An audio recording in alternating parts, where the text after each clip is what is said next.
महाराष्ट्र में विधानसभा चुनाव के बाद तमाम विपक्षी दलों की तरफ से ईवीएम को नतीजों को लेकर असंतोष जताया गया। इस कड़ी में महाराष्ट्र के 2 गांवों की तरफ से एक प्रस्ताव पारित किया गया है कि वे आगामी सभी विधानसभा चुनावों में सिर्फ बैलेट पेपर का इस्तेमाल करेंगे। जानकारी के मुताबिक सतारा जिले की कोलेवाड़ी ग्राम सभा ने भविष्य में बैलेट पेपर से चुनाव कराने का संकल्प लिया है। इस तरह ये राज्य का दूसरा गाँव बन गया है जिसने ईवीएम के खिलाफ ऐसा प्रस्ताव पारित किया है।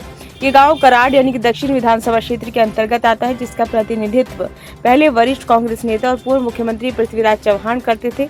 यहां पर हालिया विधानसभा चुनाव में पृथ्वीराज चव्हाण भाजपा उम्मीदवार अतुल भोसले से 39,355 मतों से हार गए थे। कोलेवाड़ी के निवासियों की तरफ से ईवीएम के जरिए डाले गए वोटों पर संदेह जताए जाने के बाद ये प्रस्ताव पारित किया गया।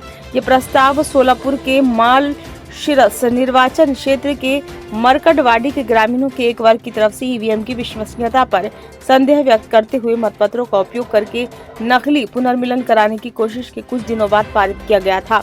हालांकि प्रशासन और पुलिस ने उनके प्रयास को विफल कर दिया, जिसके कारण मामले दर्ज किए गए।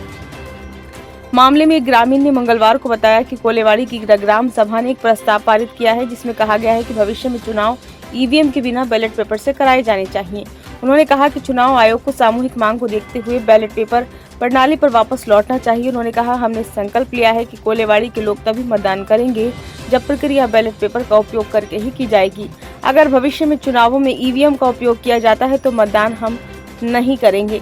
उन्होंने कहा है कि अगर प्रशासन हमें बैलेट पेपर पर मतदान करने की अनुमति नहीं देता है तो हम मतदान प्रक्रिया का बहिष्कार करेंगे। वहीं सतारा जिला कलेक्टर जितेंद्र डूडी ने कहा कि उनके कार्यालय को ग्राम पंचायत से कथित प्रस्ताव की प्रति नहीं मिली है। उन्होंने कहा, चूंकि हमें प्रति नहीं मिली है इसलिए मेरे लिए टिप्पणी करना उचित नहीं होगा। एक बार हमें प्रति मिल जाने के बाद हम आवश्यक कदम उठाएंगे। ब्यूरो रिपोर्ट, नई दिल्ली।